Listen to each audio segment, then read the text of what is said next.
فلا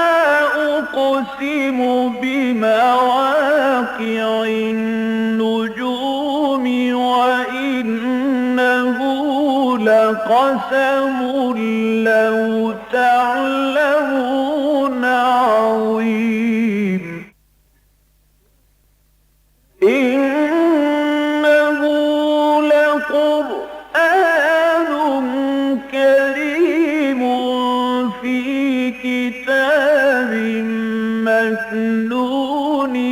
لا يمسه إلا المطهرون تنزيل من رب العالمين.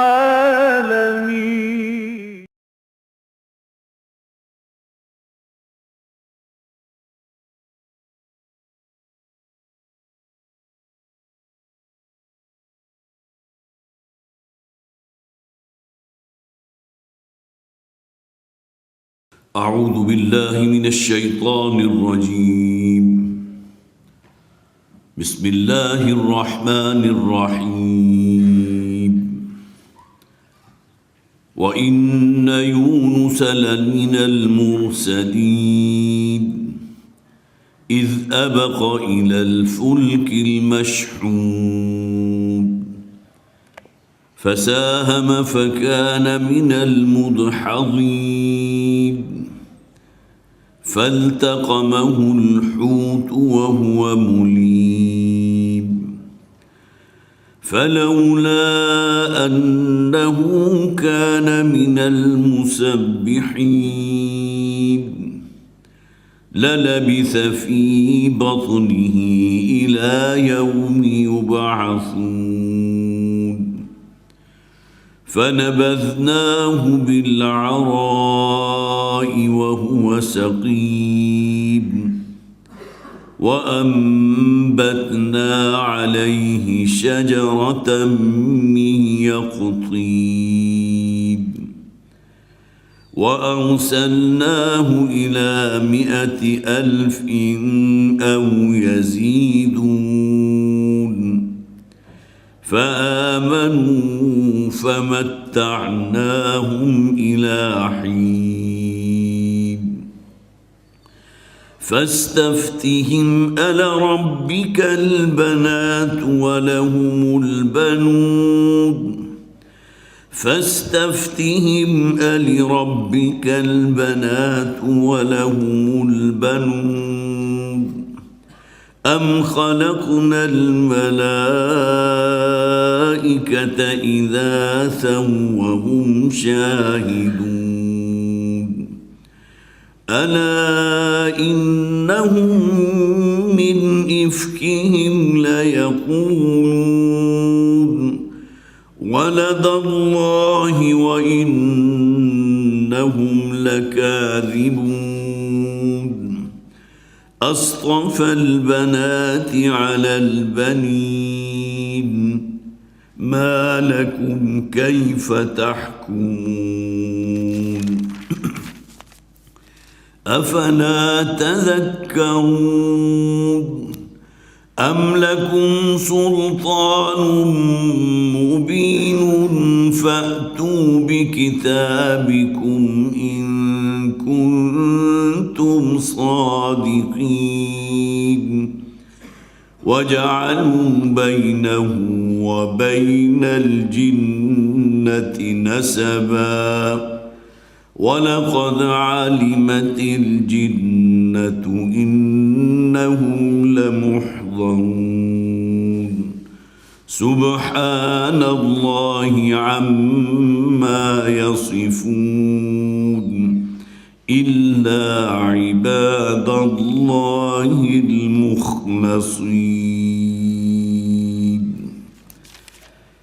صدق الله العظيم. رب اشرح لي صدري ويسر لي أمري واحلل عقدة من لساني يفقهوا قولي. اللهم ألهمنا رشدنا وأعذنا من شرور أنفسنا آمین یا رب العالمین. سورہ صافات کی 138 آیات ہم پچھلی مرتبہ مکمل کر چکے تھے. صرف ذہن میں تازہ کر لیجئے کہ یہ سورہ مبارکہ چونکہ مکی صورتوں میں سے ہے تو اس کے اندر اسلوب آپ کو وہی ملے گا، آیات بڑی مختصر ہیں، بڑی چھوٹی ہیں، لیکن اس کے اندر ایک جلالی کیفیت نظر آتی ہے۔ اور پھر اس سے آگے بڑھ کر یہ کہ نبی اکرم صلی اللہ علیہ وسلم کے بارے میں جو اعتراضات وہ کرتے رہے، وہ کہ کلام الہی جو ہے یہ اصلاً تو شاعری ہے محمد صلی اللہ علیہ وسلم، نعوذ باللہ من ذالک۔ اسی طرح آپ کو کاہن اور مجنون بھی کہا گیا۔ یہ تمام باتیں مکی صورتوں کے اندر آپ کو مل جائیں گی۔ پہلا رکوع جو ہم نے سورت کا پڑھا تھا وہ تو بہت ہی خوبصورت اور شاہانہ آغاز کلام تھا، جو عام طور پر مکی صورتوں کا خاص وصف ہے۔ اور دوسرے رکوع میں پھر احوال قیامت تھے، بعث بعد الموت، مرنے کے بعد کی زندگی، اور انجام کار کے اعتبار سے اہل جنت اور اہل جہنم کا ذکر۔ اہل جنت کا جب ہم نے ذکر پڑھا تھا تو بہت ہی خوبصورت الفاظ اور بہت ہی جسے آپ کہیے کہ حسین مناظر کی جو ہے وہ نقشہ کشی کی گئی، تاکہ انسانوں میں اور وہ لوگ کہ جو اللہ کے وفادار ہیں ان کے اندر وہ جذبہ پیدا ہو سکے جنت کے حصول کا، اللہ کی رضا کو حاصل کرنے کا۔ اور جہنم کا جب ہم نے ذکر کیا تو بڑے سخت الفاظ ہم نے پڑھے، خاص طور پر زقوم کے درخت کا ذکر بھی اس صورت میں ہم نے پڑھا۔ ہمارے ہاں عام طور پر ایک لفظ جو استعمال ہوتا ہے وہ پھل کا ہے، لیکن یہ کہ پھل کڑوا کسیلا بھی ہو سکتا ہے، انتہائی بد ذائقہ بھی ہو سکتا ہے، بہت ہی بدبودار بھی ہو سکتا ہے۔ اگرچہ ہم عام طور پر پھل یا فروٹ اس کو کہتے ہیں جو ہمارے نزدیک بڑی ایک اس کے اندر اٹریکشن ہو، اس کے اندر مٹھاس ہو، دیکھنے میں اچھا لگے، لیکن زقوم کے بارے میں جو مختلف روایات ملتی ہیں کہ اس قدر متعفن اور بدبو کے جس کا آپ تصور نہیں کر سکتے، کڑوا اتنا زیادہ، کسیلا اتنا زیادہ کہ جو انسان نے کبھی سوچا بھی نہ ہو، اور پھر یہ کہ بظاہر بھی اس کے اوپر بڑے بڑے جو ہے وہ کانٹے لگے ہوئے، دیکھنے میں بھی انتہائی خوفناک۔ ہم نے وہ آیت پڑھی تھی اسی شجرہ زقوم کے ضمن میں، طلعھا کأنہ رؤوس الشیاطین۔ حالانکہ شیطان کو میں نے عرض کیا تھا کہ کسی نے دیکھا نہیں، لیکن شیطان کی جو ایک شبیہ ہم اپنے ذہن میں قائم کرتے ہیں، لوگ انتہائی بدصورت اور بہت ہی کریہ الصورت اور دیکھنے میں بہت ہیبت ناک اور خوفناک شے، تو اس پھل کے بارے میں کہا گیا کہ اس کا ظاہر یا اس کے گاپھے یا اس کا جو پھل ہے وہ ایسے گویا کہ شیطانوں کے پھل۔ تو اہل جہنم کا جہاں ذکر ہو رہا تھا تو یہاں وہ زقوم کا ذکر بھی ہم نے پڑھا۔ پھر تیسرے رکوع سے شروع ہوا تھا حضرت نوح علیہ السلام کے ذکر سے چند آیات، پھر حضرت ابراہیم علیہ السلام کا تفصیلاً ذکر ہم نے پڑھا۔ حضرت ابراہیم علیہ السلام کا خاص طور پر ان کے اس بڑے بت خانے میں گھس جانا اور تمام بتوں کو چکنا چور کر دینا سوائے ایک بڑے بت کے، اور پھر اس کے بعد پھر یہ ہے کہ ان کی پیشی ہونا اور پھر نمرود کے دربار میں ان کو پیش کیا جانا، حضرت اسماعیل علیہ السلام کی ولادت، رب ہب لی من الصالحین، اور پھر اللہ تعالیٰ نے 87 برس کی عمر میں حضرت ہاجرہ کے بطن سے جو ہے حضرت اسماعیل علیہ السلام کی ولادت ہوئی۔ فلما بلغ معه السعی قال یا بنی انی اری فی المنام انی اذبحک۔ حضرت ابراہیم علیہ السلام کی زندگی کا یہ ایک واقعہ صرف یہی سورہ صافات میں موجود ہے کہ جب وہ جو ہے حضرت اسماعیل ان کے دست و بازو بنے ہیں، ان کے دنیاوی کام کی انجام دہی میں ان کے مددگار ہو گئے، گویا کہ عمر ان کی 13، 14، 15 برس ہو گئی، تو اللہ تعالیٰ نے مسلسل انہیں 3 دن حضرت ابراہیم علیہ السلام کو خواب میں دکھایا کہ اپنے بیٹے کو ذبح کر رہے ہیں، انی اذبحک فانظر ماذا تری، بیٹے سے بھی رائے معلوم کی۔ تو بیٹے نے جو ظاہر ہے کہ جو حلیم الطبع تھا اور جو سعادت مندی اس کے اندر تھی، اور سب سے بڑھ کر حضرت ابراہیم علیہ السلام کا پسر، تو انہوں نے صاف کہہ دیا ففعل ما تؤمر، ابا جان جس بات کا آپ کو حکم دیا جا رہا ہے اس پر عمل کر گزریے۔ یہ واقعہ بھی انہی آیات میں پڑھا اسی سورہ صافات کے اندر۔ اور اس کے بعد پھر حضرت اسحاق کا ذکر تھا، حضرت موسیٰ اور حضرت ہارون کا ذکر 2 آیات کے اندر، حضرت الیاس علیہ السلام کا ذکر بھی بہت کم ہے، کل 3 مقامات پر قرآن حکیم میں، ان میں سے ایک مقام یہ تھا جن کے بارے میں نے عرض کیا تھا کہ عام طور پر ہمارے ہاں مفسرین کی رائے یہ ہے کہ حضرت الیاس علیہ السلام حضرت ہارون کی نسل میں سے تھے، بنی اسرائیل ہی میں سے تھے لیکن حضرت ہارون کی نسل میں سے۔ اور اس کے بعد آخری آیات جو ہم نے پڑھی تھی وہ قوم لوط کا ذکر تھا، جن پر اللہ تعالیٰ کی طرف سے جو الفاظ ہم نے پڑھے ثم دمرنا الآخرین، جو لوگ بھی حضرت لوط پر ایمان لے آئے تھے وہ تو بچا لیے گئے اس عذاب سے، لیکن پھر اللہ تعالیٰ فرماتے ہیں بقیہ لوگوں کو ہم نے چکنا چور کر دیا، جڑ سے اکھاڑ پھیرا، ان کا بیج مار دیا، اور جو عذاب اس قوم کے اوپر نازل ہوا تھا وہ اور کسی قوم پر نازل نہیں ہوا، اس لیے کہ جس قسم کی بدترین قسم کی شہوت پرستی کے اندر یہ قوم مبتلا تھی،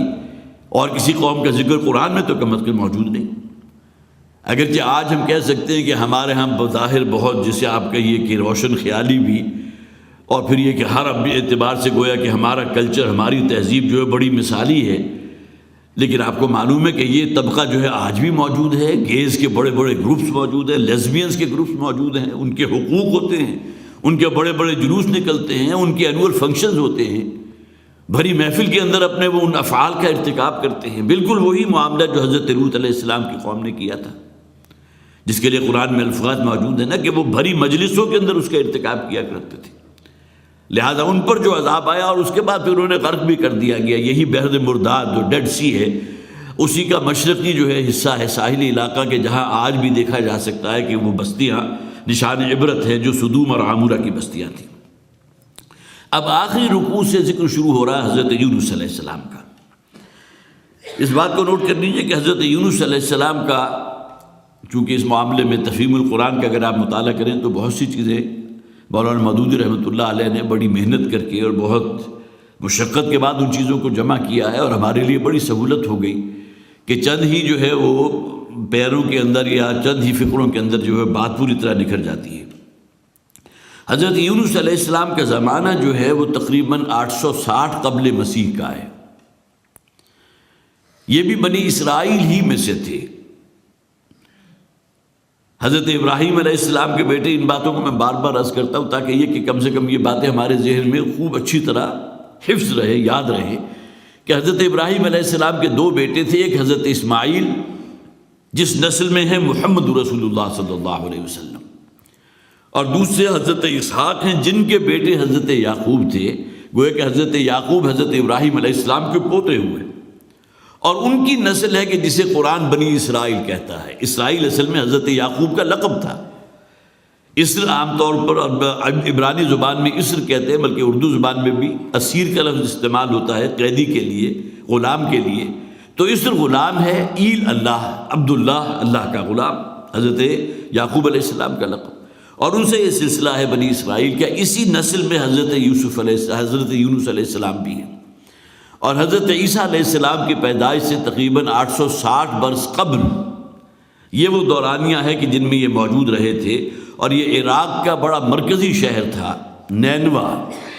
گویا کہ وہاں کی آبادی بھی بہت تھی، اور بعد میں جو آیات ہم پڑھیں گے اس سے ہمیں معلوم ہوگا کہ وہاں کے رہنے والوں کی آبادی 1 لاکھ سے بھی متجاوز تھی،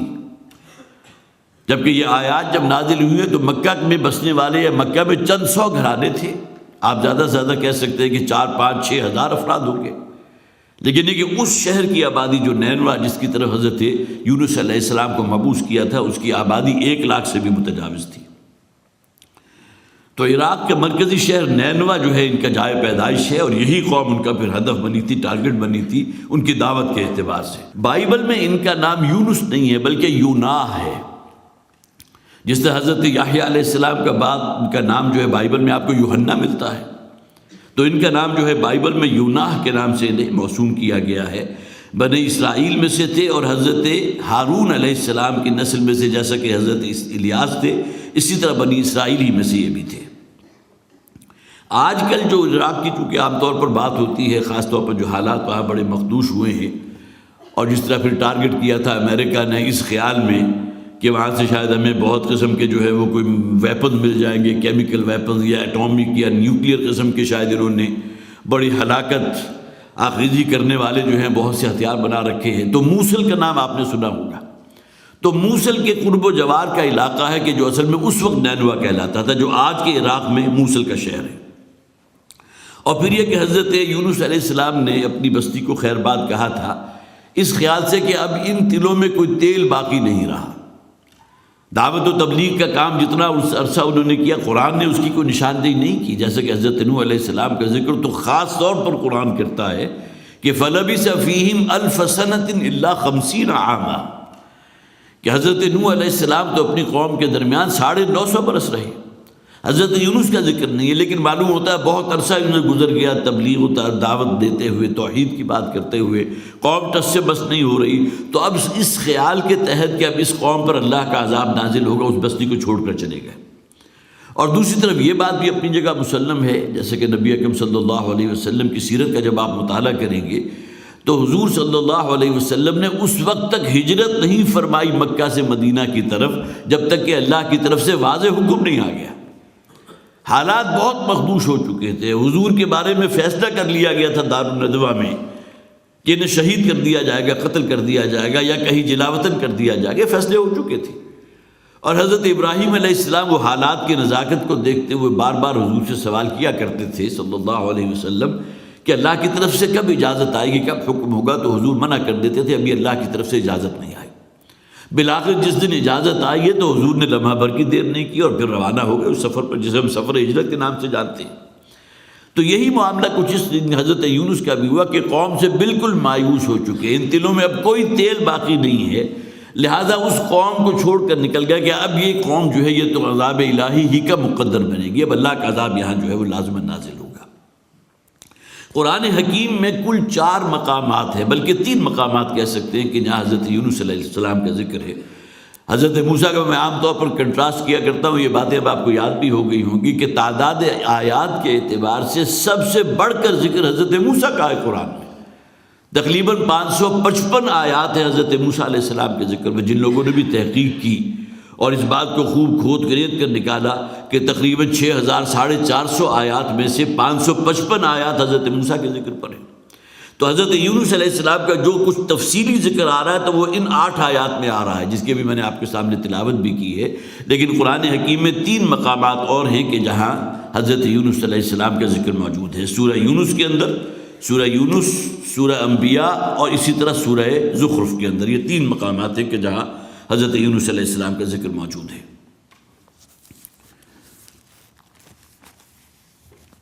فرمایا وَإِنَّ يُونُسَ لَمِنَ الْمُرْسَلِينَ، حضرت یونس علیہ السلام بھی اللہ کے بھیجے ہوئوں میں سے تھے، رسولوں میں سے تھے، مرسل جن کو اللہ نے بھیجا ہو، انبیاء اور رسول۔ ایک بات اور نوٹ کر لیجئے کہ حضرت یونس علیہ السلام کا معاملہ چونکہ اس اعتبار سے بقیہ تمام انبیاء اور رسول میں ایک درجہ،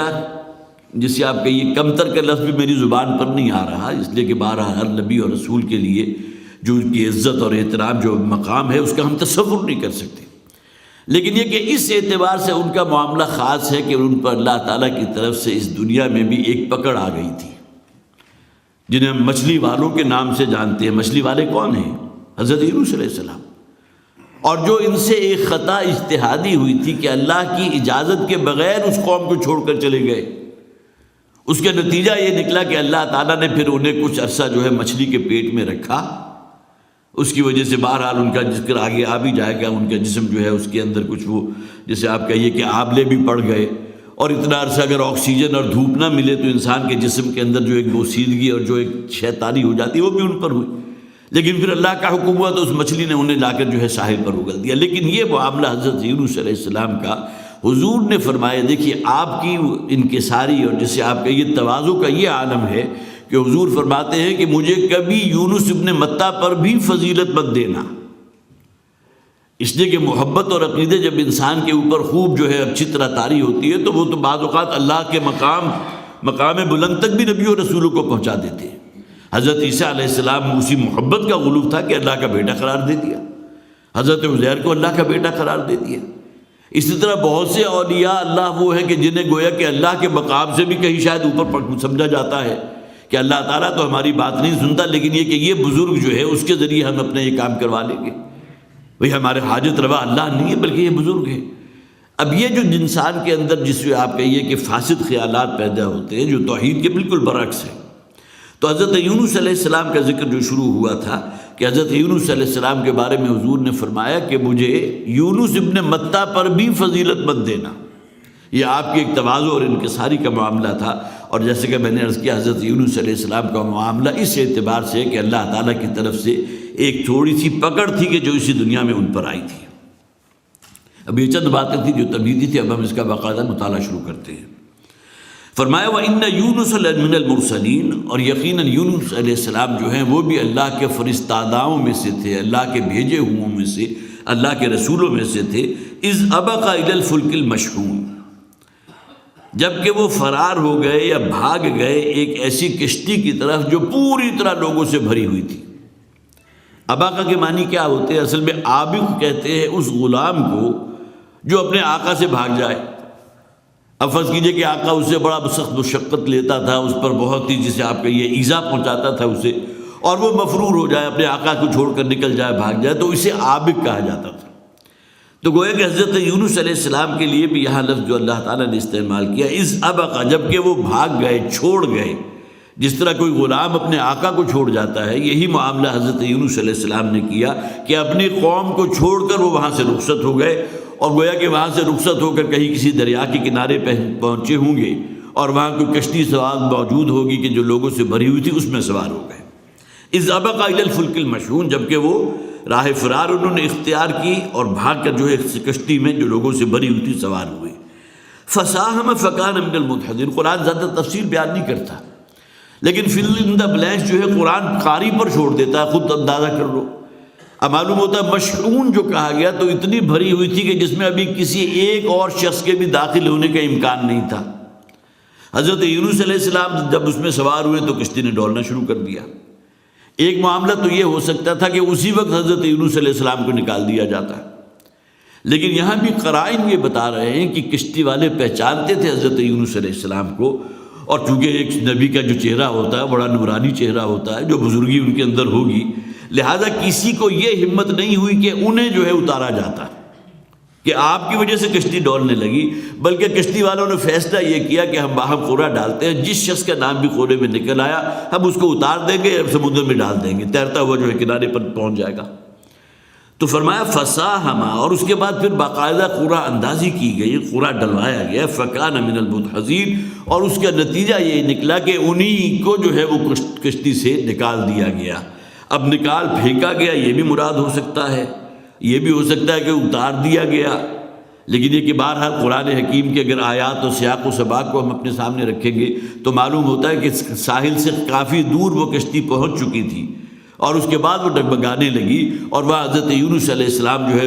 ان کے جب بار بار جو ہے قرہ ان کے نام نکل رہا ہے، 3 یا 4 مرتبہ کی یہ ریپیٹیشن ہوئی ہے، تو ان کو پھر کہا گیا کہ یا تو خود چھلانگ لگا دو۔ اس میں بھی قرآن اس کی بات کا ذکر نہیں کر رہا کہ ان کو دھکیل کر اتارا گیا یا انہوں نے خود جو ہے اپنی آپ کو جو ہے وہ اتار دیا کہ شاید میرا ہی نام ہے، اور ظاہر ہے کہ اندر وہ کسی نہ کسی درجے میں عین ممکن ہے، آگے اس کا ذکر بھی آ جائے گا، گلٹ موجود تھا، اگرچہ اس درجے واضح احساس اس بات کا شاید نہ ہوا ہو کہ میں نے ایک غلطی کی ہے اور اللہ کا حکم آئے بغیر اپنی قوم کو چھوڑ کر نکل گیا، لیکن یہ کہ ایک درجے کی اپنی خطا کا احساس اس کے اندر موجود تھا، اس بنیاد پہ انہوں نے خود ہی جو ہے کشتی سے چھلانگ لگا دی ہو اور کود پڑے ہو سمندر کے اندر، یہ تمام امکانات موجود ہیں۔ فَالْتَقَمَهُ الْحُوتُ وَهُوَ مُلِيمٌ، اور پھر ان کو نگل لیا حوت، ایک بہت بڑی مچھلی نے، وَهُوَ مُلِيمٌ، اور وہ اپنے آپ پر ملامت کر رہے تھے۔ اب دیکھیے یہاں اس بات کو واضح کر دیا گیا، جیسے کہ حضرت آدم علیہ السلام کا قصہ ہم نے پڑھا تھا نا، اس میں بھی تو ذکر موجود تھا کہ حضرت آدم علیہ السلام پر شدید پشیمانی اور ندامت جو ہے وہ اتاری ہوئی ہے اللہ کا حکم توڑنے کے نتیجے میں، کہ جس درخت کے بارے میں منع کیا گیا تھا اس کا پھل کھا لیا، اور اس کے بعد فَتَلَقَّىٰ آدَمُ مِن رَبِّهِ کَلِمَاتٍ، تو حضرت آدم علیہ السلام کو اللہ تعالیٰ نے وہ کلمات سکھائے کہ لا الہ الا انت ربنا ظلمنا انفسنا وان لم تغفر لنا وترحمنا لنکونن من الخاسرین، اور پھر اللہ تعالیٰ نے حضرت آدم علیہ السلام کی توبہ کو قبول فرمایا۔ تو ایک ملامت اور ایک احساس شرمندگی اور پشیمانی اور ندامت وہاں بھی موجود تھا، اللہ نے ان کی توبہ قبول فرما لی۔ یہاں بھی فرمایا بہوا ملیم، ملیم اس شخص کو کہتے ہیں جس سے کوئی خطا سرزد ہوئی اور وہ خود اپنے آپ کو ملامت کرے۔ ایک ہے آپ نے کسی کے اوپر بہتان جڑ دیا، کسی کے اوپر کوئی الزام لگا دیا، ملامت زدہ کر دیا کسی شخص کو، ایک یہ کہ انسان خود اپنے بارے میں محسوس کرے کہ مجھ سے یہ خطا ہوئی ہے، لغزش ہوئی ہے، غلطی ہوئی ہے، لہذا وہ کیفیت حضرت یونس علیہ السلام کی تھی، وہ ملیم، کہ وہ پھر ملامت زدہ بھی تھے، اپنے اوپر وہ ملامت بھی کر رہے تھے، اور فوری طور پر ذہن گیا ہوگا کہ معلوم ہوتا ہے کہ یہی بات ہے کہ جس کی اللہ تعالیٰ نے مجھے سزا دی ہے کہ مجھے مچھلی نے نگل لیا۔ یہاں خاص طور پر مولانا مودودی کا چونکہ میں حوالہ دیتا ہوں، تفہیم کا بھی مطالعہ کرتا ہوں، اور بھی بعض تفسیریں میرے زیر مطالعہ رہتے ہیں، انہیں اردو ڈائجسٹ کا ایک جو تھا فروری 1964 کا جو یہ ایڈیشن ہے اردو ڈائجسٹ کا، جو ان کی پرنٹنگ تھی، اس میں ایک واقعے کے ذکر کو یہاں خاص طور پر نوٹ کیا ہے۔ ظاہر ہے 1964 کو گزرے ہوئے بھی 50-55 سال ہو گئے، 60 سال ہونے والے ہوں گے، 55 سال تو ہو ہی گئے۔ وہ یہ فرماتے ہیں، اس میں خاص طور پر لکھا ہوا ہے کہ یہ 1890 کا واقعہ ہے کہ انگلینڈ کے قریب کا جو علاقہ ہے وہاں ویل مچھلیاں بکثرت ہوتی تھی، تو کسی ایک بہت بڑی کشتی کے اندر ویل مچھلی کے شکار کے لیے کچھ مچھیرے نکلے، ان میں ایک شخص کا نام بھی انہوں نے لکھا ہوا ہے۔ ظاہر یہ چیزیں وہ ہوتی ہیں کہ جو اگر خاص طور پر ایک تاریخ کا حصہ بن جائے تو ہمیشہ محفوظ رہتی ہے۔ اس کا نام بھی موجود ہے، جیمز بارٹلے اس شخص کا نام تھا جو مچھیرا تھا۔ تو وہ جیسا کہ ظاہر ہے کہ ویل کی مچھلی بہت بڑی ہے، اس کے ساتھ جس طرح کشتی لڑی ہوگی اور مختلف کنڈوں یا آنکڑوں کے ذریعے اس کو جو ہے قابو کرنے کی کوشش کی گئی ہوگی، اس کے نتیجے میں کشتی ڈگمگائی، اور یہ جو ہے یہ جیم بارٹلے جو انہی مچھیروں میں سے ایک مچھیرا تھا، وہ جو ہی کشتی سے لڑک گیا اور ان کے لوگوں کی نگاہوں کے سامنے جو ہے اس مچھلی نے ان کو نگل لیا۔ اب مچھلی جو ہے ویل مچھلی، اس کا منہ جتنا بڑا ہوتا ہے تو ضروری نہیں ہے کہ اسے زخمی کر کے اور چبا کر وہ اندر لے کر جائے، وہ تو جب پانی کا ریلا آتا ہے اس کو سک کرتی ہے، جس طرح ہم بھی اگر زوردار اندر سے سانس لیں اور فضا کے اندر کوئی اگر آمیزش یا یہ کہ کوئی بھی ملاوٹ ہو تو وہ ہمارے اندر بھی جاتی ہے، یہی معاملہ مچھلی کا بھی تھا، تو پیٹ کے اندر وہ چلا گیا ان لوگوں کے سامنے جو مچھیرے اس کشتی میں موجود تھے۔ لیکن وہ ویل مچھلی اس درجے زخمی ہو چکی تھی اس جد و جہد کے اندر، اور وہ جو ایک کشتی ہو رہی تھی کشتی والے اور ویل مچھلی کے درمیان، کہ وہ تھوڑی دیر کے بعد وہ مر گئی، اور اس کے بعد کوئی تقریباً کہیں سمندر میں غائب ہو گئی، اور 60 گھنٹے کے بعد وہی ویل مچھلی جو ہے انہیں اسی ساحل کے قریب جو ہے مردہ حالت میں ملی۔ پانی جو ہے عام طور پر جو ڈیڈ مٹیریل ہوتا ہے اس کو پانی جو ہے باہر پھینک دیتا ہے، یہ بھی اللہ تعالیٰ نے شاید اس کے اندر صفت رکھی ہے کہ لہر کی جو ہے لہروں کی دوش کے اوپر وہ ہوتا ہوا بالآخر ساحل پہ پہنچ جاتا ہے، لہذا جتنی بھی مردہ چیزیں ہیں عام طور پر ساحل کے کنارے آپ کو مردہ حالت میں ڈیڈ حالت میں ملے گی۔ تو اسی بستی کے قریب جو ساحل تھا وہاں اس کو اگل دیا گیا، وہاں وہ جو ہے مچھلی بالکل زخمی حالت میں تھی، مردہ حالت میں، وہاں لہروں نے اسے وہاں پھینک دیا۔ اب جب لوگ قریب سے گزر رہے تھے تو انہیں کچھ ہلتی ہوئی شے محسوس ہوئی، انہوں نے جب اس کا پیٹ چاک کیا تو وہی جیمز بارٹلے کے جو اس کشتی سے گرا تھا اور بقیہ مچھیروں کی نگاہوں کے سامنے اس ویل مچھلی نے اسے نگل لیا تھا، وہی جیم بارٹلے اس کے اندر سے بالکل زندہ نکلا ہے 60 گھنٹے گزرنے کے بعد۔ گویا کہ آپ کہہ سکتے ہیں کہ تقریباً یہ 3 دن ہو گئے کہ اس میں وہ پیٹ کے اندر رہا ہے اور زندہ رہا ہے۔ تو گویا کہ اللہ تعالیٰ اس قسم کے مشاہدات کروا بھی دیتا ہے کہ اگر کہیں کسی شخص کے ذہن کے اندر یہ خیال جو ہے کہیں موجود ہو کہ کیسے ممکن ہے کہ مچھلی کے پیٹ کے اندر بھی کوئی شخص جو ہے زندہ رہ سکتا ہے، تو مولانا مودودی نے خاص طور پر اس کا حوالہ بھی دیا کہ فروری 1964 کا جو شمارہ تھا اردو ڈائجسٹ، اس کے اندر یہ واقعات جو ہے شہادت کے طور پر موجود ہے یہ واقعہ، اور اس شخص کا نام بھی موجود ہے کہ جو مچھلی کے پیٹ سے زندہ برآمد ہوا تھا۔ اور سب سے بڑھ کر یہ کہ اگر ہم نے اللہ تعالیٰ کو کہیں مجبور سمجھ لیا کہ وہ بھی قوانین فطرت کے تابع ہے، تو پھر تو اللہ کا تصور ہم نہ کر سکے نا۔ وما قدر اللہ حق قدری، ہم اللہ کو پہچان ہی نہیں سکے جیسا کہ پہچاننے کا حق تھا۔ اگر اپنی ہی طرح ہم نے اللہ کو بھی مجبور سمجھا، وہ اس پر قادر نہیں، وہ تو ہر شے پر قادر ہے۔ بھڑکتا ہوا بہت بڑا آگ کا الاؤ تھا، حضرت ابراہیم علیہ السلام کا ذکر ابھی پچھلے رکوع میں ہم نے پڑھا، قلنا یا نار کونی بردا وسلاما علی ابراہیم، اللہ کا حکم ہوا اور وہ آگ جو ہے گلو گلزار بن گئی حضرت ابراہیم علیہ السلام کے لیے۔ پانی کی یہ وصف ہے کہ وہ اپنی سطح کو ہموار رکھتا ہے۔ حضرت موسیٰ علیہ السلام کا عصا پڑا اور پانی پھٹ گیا، اور ہر حصہ جو ہے 2 طوفانی، جسے آپ کہیے پانی کے 2 بڑی چٹانوں اور تودوں کی شکل میں موجود تھا، کان کل فرق کالطود العظیم، اور حضرت موسیٰ علیہ السلام بنی اسرائیل کو لے کر وہاں سے نکل گئے۔ یہ بھی تو اللہ کے حکم سے ہوا۔ تو اللہ کے بارے میں اگر کہیں ہمارا یہ خیال ہے کہ وہ بھی کہیں مجبور ہے، وہ بے کس ہے اور ہر شے پر قادر نہیں ہے، تو ہمیں اپنی اصلاح کر لینی چاہیے۔ اللہ کو قدرت حاصل ہے، وہ چاہے تو جیسے کہ یہاں فرمایا گیا کہ اگر وہ اللہ کی تسبیح نہ کرتے تو قیامت تک اس مچھلی کے پیٹ میں موجود رہتے زندہ۔ یہاں جو واقعہ جس کا ریفرنس میں نے آپ کو دیا وہ تو کل 60 گھنٹے کا واقعہ ہے۔ تو فساہما فرمایا فالتقمہ الحوت وهو ملیم، تو اس مچھلی نے انہیں پھر نگل لیا اور وہ اپنے اوپر ملامت کر رہے تھے۔ فلولا انہ کان من المسبحین، اور اگر وہ نہ ہوتے اللہ کی تسبیح کرتے ہوئے اور خاص طور پر اللہ کی تسبیح وہ کہ جس کا ذکر سورہ انبیاء کے اندر موجود ہے، بلکہ وہ آیات میں چاہتا ہوں کہ میں نے نوٹ کی تھی آپ کو دکھائی دوں، پڑھ کے سنا دیتا ہوں۔ کل ایک آیت ہے، وَظَنُّونِ إِذْ ذَهَبَ مُغَاضِبًا، سورہ انبیاء اور آیت نمبر 87 ہے۔ اور مثال ہے ذنون، نون مچھلی کو کہتے ہیں، مچھلی والے کی مثال۔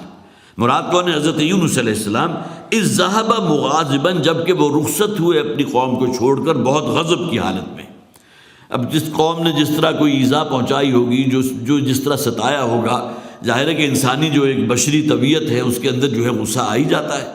یہ تو نبی اکرم صلی اللہ علیہ وسلم کا معاملہ تھا کہ آپ کے اندر تحمل اور برداشت جس درجے کا تھا، حضرت یونس علیہ السلام اس کو سہار نہ سکے اور اپنی قوم کو بہت ہی غصے کی حالت میں چھوڑ کر نکل گئے۔ فظن ان لن نقدر علیہ، اور پھر انہوں نے یہ گمان کیا۔ اب ظاہر ہے کہ یہ اللہ تعالیٰ ہے، الرب رب و ان تنزل، رب رب ہے،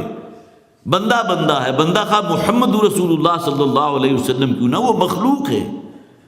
رب خالق ہے، تو کوئی جسے آپ کہیے موازنہ تو ہے نہیں،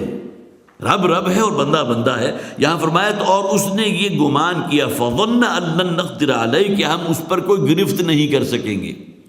گویا کہ وہ اپنی قوم کو جو چھوڑ کر نکلے تو انہیں یہ خیال نہیں تھا کہ مجھ پر اللہ کی گرفت آ جائے گی۔ فنادا فی الظلمات ان لا الہ الا انت سبحانک انی کنت من الظالمین، اور ان اندھیاروں کے اندر، مچھلی کے پیڑ کے اندر جو اندھیرا ہوگا اس کا آپ تصور کیجئے، جس طرح قبر کا آپ تصور کر سکتے ہیں جہاں کہیں کوئی روشنی کی ایک چھوٹی سی کرن بھی داخل نہیں ہو سکتی، یہی معاملہ جو ہے مچھلی کے پیٹ کا، جو قبر بن گئی تھی ان کے لیے کچھ عرصے کے لیے، جب تک اللہ تعالیٰ نے چاہا۔ تو انہوں نے اس قبر کے اندھیاروں کے اندر اللہ سے یہ ندا لگائی تھی اور یہ تسبیح کی تھی، لا الہ الا انت سبحانک انی کنت من الظالمین۔ اسے ہمارے یہاں آیت کریمہ بھی کہتے ہیں، اس کا ورد بھی کیا جاتا ہے، اور بہت ظاہر ہے کہ اس آیت کے اندر ایک بہت، جسے آپ کہیے، اس بات کا احساس بھی ہے کہ ظلم کرنے والا میں خود ہوں، گناہوں میں ملوث ہوں، مجھ سے خطا اور نسیان کا ظہور ممکن ہے، اے پروردگار تو پاک ہے، لہذا میری مغفرت فرما دے۔ اب ان لا الہ الا انت سبحانک انی کنت من الظالمین فاستجبنا له ونجیناہ من الغم۔ تو اللہ تعالیٰ فرماتے ہیں ان کی اس دعا کو، اور یہ جو ندا وہ لگا رہے تھے مچھلی کے پیٹ میں اس اندھیرے کے اندر، اللہ تعالیٰ نے اسے شرف قبولیت عطا فرمایا اور ان کی فریاد کو سن لیا، ونجیناہ من الغم، اور یہ جو ایک تکلیف اور گھٹن کی کیفیت تھی مچھلی کے پیٹ کے اندر، اس سے ان کو نجات عطا کی، اس سے بچا لیا۔ وَكَذَلِكَ نُنْجِي الْمُؤْمِنِينَ، اور اسی طرح اللہ فرماتے ہیں کہ ہم اہل ایمان کو نجات دیتے ہیں۔ یہ سورہ انبیاء کی آیت نمبر 87 میں نے آپ کو سنائی۔ ایک اور مقام جو میں نے خاص طور پر نوٹ کیا تھا سورہ یونس کا، ایک پوری سورت موجود ہے سورہ یونس کے نام سے، لیکن جیسا کہ میں نے عرض کیا تھا قرآن حکیم میں کل 4 مقامات ہیں کہ جہاں ذکر حضرت یونس علیہ السلام کا سب سے تفصیلاً ذکر جو وہی ہے مقام سورہ صافات کے جو ہمارے زیر درس ہے۔ یہاں صرف ایک آیت ہے کہ جو حضرت یونس علیہ السلام کے ذکر پر ہے، فَلَوْلَا كَانَتْ قَرْيَةٌ آمَنَتْ فَنَفَعَهَا إِيمَانُهَا إِلَّا قَوْمَ يُونُس۔ تو ایسا نہ ہوا کہ کوئی بستی ہوتی کہ اس کا ایمان اسے کوئی نفع پہنچا سکتا، الا قوم یونس، سوائے قوم یونس کے۔ یہ اللہ تعالیٰ کی سنت ہے، جب اللہ تعالیٰ کی طرف سے کسی قوم کی تباہی اور بربادی کا جو پروانہ ہے، گویا کہ عذاب خداوندی کو سینکشن کر دیا جاتا ہے، احکام جاری کر دیے جاتے ہیں، تو اب کوئی اور مثال ایسی موجود نہیں ہے کہ اللہ تعالیٰ نے اپنے دیے ہوئے ان احکامات کو واپس پلٹ لیا، کوئی مثال نہیں۔ قرآن حکیم میں یہ سورہ یونس میں فرما دیا ہے الا قوم یونس، یہ ایکسیپشن صرف ایک قوم کو حاصل تھی اور وہ حضرت یونس علیہ السلام کی قوم تھی، کہ اللہ کی طرف سے عذاب کے احکامات جاری ہو چکے تھے، عذاب کی علامات بھی شروع ہو چکی تھیں، لیکن حضرت یونس علیہ السلام سے، جیسے کہ میں نے عرض کیا تھا، ایک اجتہادی خطا جو ہوئی کہ اللہ کا حکم آنے سے پہلے اس قوم کو چھوڑ کر نکل گئے، جس کی تفسیر ہم سورہ صافات میں پڑھ رہے ہیں۔ یہ کریڈٹ جو ہے پھر قوم کو دے دیا اللہ نے، کہ قوم نے پھر جو عاجزی اور جیسے ہی وہ سکرات ہوتے ہیں اس عذاب کے، وہ جو علامات ہیں وہ جیسے ہی انہوں نے دیکھی، اس کا مشاہدہ کیا، تو میدانوں میں نکل آئے، بہت ہی عاجزی اور زاری انہوں نے اختیار کی، گڑ گڑا کر اللہ کے حضور اپنے گناہوں کی توبہ مانگی، اور اس کے نتیجے میں اللہ تعالیٰ نے گویا کہ وہ عذاب ان پر سے ٹال دیا۔ یہ ایک آیت سورہ یونس کی ہے کہ جہاں اس میں گویا کہ اس ایکسیپشن کا ذکر کر دیا گیا، الا قوم یونس، سوائے ایگزمپٹڈ ہے مثال قوم یونس کی۔ اب آئیے سورہ صافات کی طرف دوبارہ۔ فلولا انہ کان من المسبحین، اور اگر نہ وہ ہوتے اللہ کی تسبیح کرنے والے، وہی کلمات جو ہم نے پڑھے سورہ انبیاء میں، لا الہ الا انت سبحانک انی کنت من الظالمین، للبث فی بطنہ الی یوم یبعثون، تو وہ رہتے اسی کے پیٹ میں، اسی ویل مچھلی کے پیٹ کے اندر موجود رہتے اسی زندہ حالت میں، الی یوم یبعثون، قیامت تک کے لیے۔ اب یہاں یہ بات مراد نہیں ہے کہ اس مچھلی کو بھی اللہ تعالیٰ اتنی لمبی عمر عطا کر دیتا جتنی کہ شیطان عزازیل کو کی گئی، اس نے تو رب سے مہلت مانگی تھی نا، رب انظرنی الی یوم یبعثون، ہے پروردگار مجھے تو مہلت دے دے، میں اس اولاد آدم کو بہکاؤں گا، ان کے سامنے سے، ان کے دانی طرف سے، ان کے آگے سے، پیچھے سے حملہ کروں گا، اور ان میں سے بہت کم ہوں گے کہ جو تیز صراط مستقیم پر جازم رہے، سب کو میں اپنے پیچھے لگا لوں گا۔ اور آج ہم کھلی آنکھوں دیکھتے ہیں کہ انسانوں کی عظیم اکثریت جو ہے وہ تو اندھا دھند شیطان کے نقش پا کی پیروی کر رہی ہے۔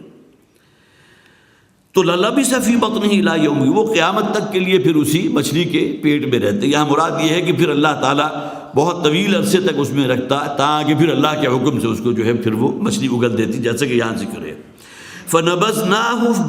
فنبذناہ بالعراء وہو سقیم، اور پھر ہم نے گویا کہ یہ اللہ تعالیٰ کی طرف سے حکم دے دیا گیا مچھلی کے کو، اس کو اب جس نے نگلا تھا اسی کو حکم دے دیا گیا کہ اس کو اگل دے، پھر ہم نے ڈال دیا اس کو بالعراء، ایک چٹیل میدان میں، وہو سقیم، اور وہ شدید بیمار تھے۔ ظاہر ہے جو بھی گیسٹرک جوسز ہوتے ہیں، جو ایسیڈیٹی ہوتی ہے کسی بھی حیوان کے پیٹ کے اندر، ظاہر ہے جو غذا اس نے اندر لی ہے، جو اس کے معدے میں پہنچی، اس کو ہضم بھی تو کرنا ہے نا۔ تو حضرت یونس علیہ السلام کتنا عرصہ اس پیٹ میں رہے، قرآن کی سب اس کی جو ہے صراحت موجود نہیں ہے، لیکن جتنا عرصہ بھی رہے تو وہ گیسٹرک جو بھی انزائمز تھے، جو بھی تیزابی اس کے اندر مادے ہوتے ہیں، اس کی وجہ سے ان کے جلد کے اوپر بھی کوئی آبلے پڑ گئے، اور بہت ہی جو ہے نڈھال حالت میں، وہ سقیم، اور وہ بڑے نڈھال تھے، بیمار تھے۔ وَأَنبَتْنَا عَلَيْهِ شَجَرَةً مِّن يَقْطِينٍ، اور یہاں دیکھیے پھر گویا کہ یہ تمام چیزیں وہی ہیں کہ اللہ تعالیٰ ہر شے پر قادر ہے۔ اتنا عرصہ ان کو مچھلی کے پیٹ میں زندہ رکھا، یہ بھی اللہ کے حکم سے ہوا نا۔ پھر اللہ ہی حکم سے ان کے اوپر اللہ تعالیٰ نے ایک ایسا پودا جو ہے ان کے قریب پیدا کر دیا، ایک درخت ایسا کہ جو یقطین اصل میں اس درخت کو کہتے ہیں جس کا تنا نہیں ہوتا، اور اس سے مراد آگے پھل جو ہے وہ تو بڑا موٹا پھل موجود ہے لیکن تنا نہیں ہے۔ اس کی بہترین مثال کیا ہے، تربوز ہے، خربوزہ ہے، جسے ہم بیل کہتے ہیں۔ تو گویا کہ ایک بیل جو ہے وہ اگا دی اللہ تعالیٰ نے، کہ جس کے بارے میں روایات ہے کہ بہت بڑے بڑے اس کے اندر پتے بھی تھے، اور ان کا خاصہ یہ تھا کہ اس میں خاص قسم کا فلیور یا ایسی اسمیل تھی کہ جس کی وجہ سے مکھیاں اور جراثیم، جسے آپ کہیے کہ جو ہے اینٹی سیپٹک قسم کے اس کے اندر کوئی ایسے عنصر موجود تھے کہ جس کی وجہ سے وہ جو انفیکشن ہو جاتی ہے، اللہ تعالیٰ کا حکم ہے، اللہ تعالیٰ تو ہر شے پر قادر ہے۔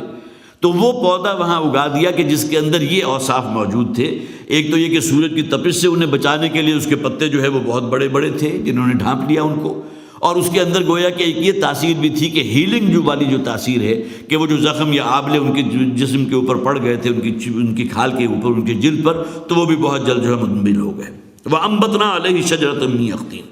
اور اس کے بارے میں ہمارے یہاں یہ لکھا گیا ہے کہ کوئی یمن کا کوئی جنوبی ساحل تھا کہ جہاں اس مچھلی نے ان کو اگلا۔ بہرحال واللہ عالم، اس کے بارے میں تمام قیاس آرائیاں موجود ہیں، لیکن یہ کہ اسی کنٹینویشن میں، یا والد صاحب سے چونکہ یہ بات سنی ہوئی، لہٰذا آپ کو بھی گوش گزار کر دوں کہ یہاں جو بلوچستان اور مکران کا جو علاقہ ہے، جو سمندر کے ساتھ ساتھ چل رہا ہے، اسی کے اوپر آگے جا کر پسنی بھی ہے اور گوادر بھی ہے، تو یہاں ایک بیل آج بھی موجود ہے جس کا نام اگین ہے، اور اس کے یہی اوصاف ہے، پتے اس کے بہت بڑے بڑے ہوتے ہیں، اور بڑا اینٹی سیپٹک قسم کا اس کے اندر جو ہے ایسا فلیور ہوتا ہے کہ کوئی مکھیاں وغیرہ اس کے قریب نہیں آتی، اور اس کی ہیلنگ پاور جو ہے وہ بھی بہت زیادہ ہے۔ تو یہاں اسی سے ملتی جلتی کوئی شے ہوگی کہ جو اللہ تعالیٰ نے ان کی حفاظت کے لیے وہاں جہاں اس مچھلی نے اگلا تھا اس کے قریب جو ہے وہ پودا یا کئی پودے پیدا ہو گئے، اور جس کی وجہ سے ان کے وہ زخم جو ہے مندمل ہوئے۔ وَأَرْسَلْنَاهُ إِلَىٰ مِئَةِ أَلْفٍ أَوْ يَزِيدُونَ، اور پھر ہم نے انہیں بھیجا ایک بستی کی طرف کہ جن میں 1,00,000 افراد یا اس سے بھی کچھ زائد موجود تھے۔ یہاں پھر ایک اختلاف موجود ہے، ظاہر ہے کہ انسان کی عقل جو ہے وہ تو 100 قسم کے سوالات پیدا کرتی ہے۔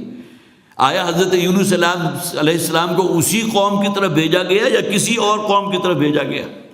اس میں بھی ہمارے ہاں تقریباً یہ بات متفق ہے کہ اسی قوم کی طرف پھر حضرت یونس علیہ السلام کو بھیجا گیا،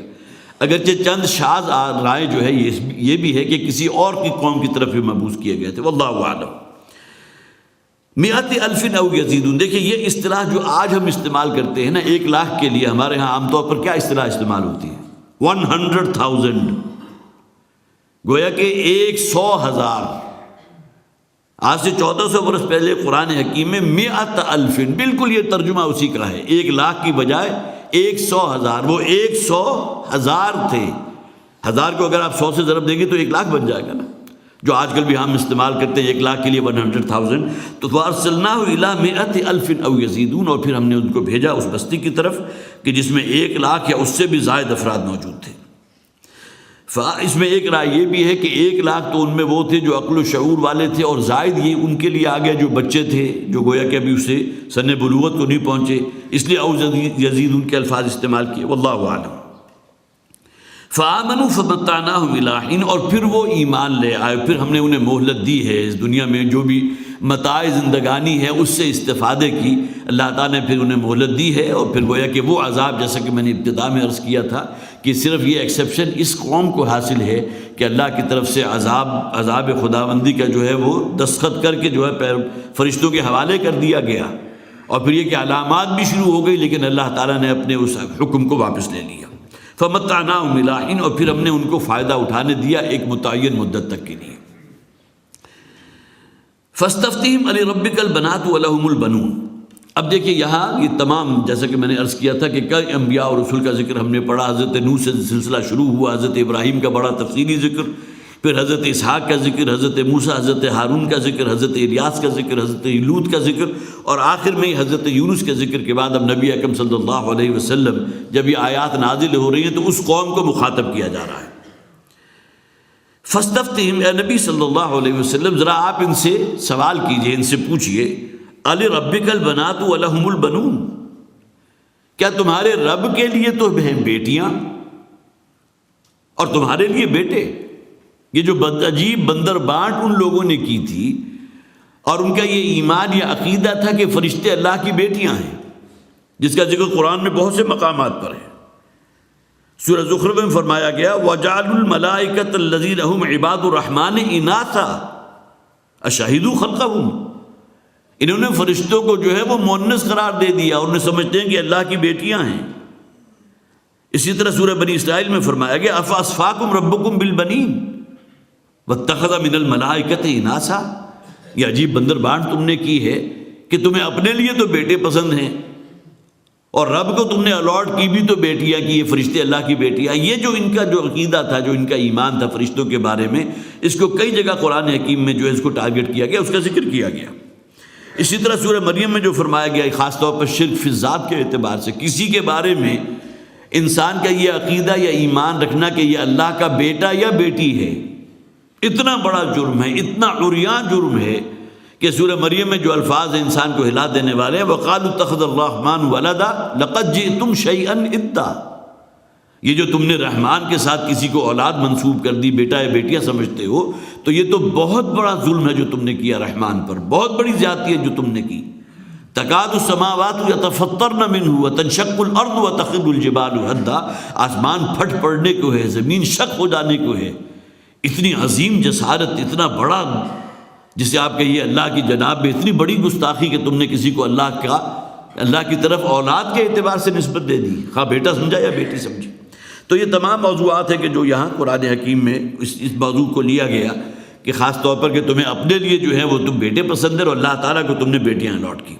أَلِرَبِّكَ الْبَنَاتُ وَلَهُمُ الْبَنُونَ، کیا تمہارے رب کے لیے تو ہیں بیٹیاں اور تمہارے لیے، تمہیں اپنے لیے پسند ہے بیٹے. ام خلقنا الملائکۃ اناثا وہم شاہدون، کیا جب ہم نے فرشتوں کو جب پیدا کیا تھا تو انہیں مؤنث بنایا تھا کہ اور اس کو یہ خود گواہ ہے؟ کسی شے کے لیے اگر کوئی دلیل ہو سکتی ہے تو یا تو عقلی دلیل ہوگی، اور عقلی دلیل میں سب سے بڑھ کر کیا ہے؟ عینی شہادت. کیا ان کے سامنے کوئی ایسا فعل ہوا تھا کہ ان کو اللہ تعالیٰ نے جو ہے وہ مؤنث بنا دیا تھا؟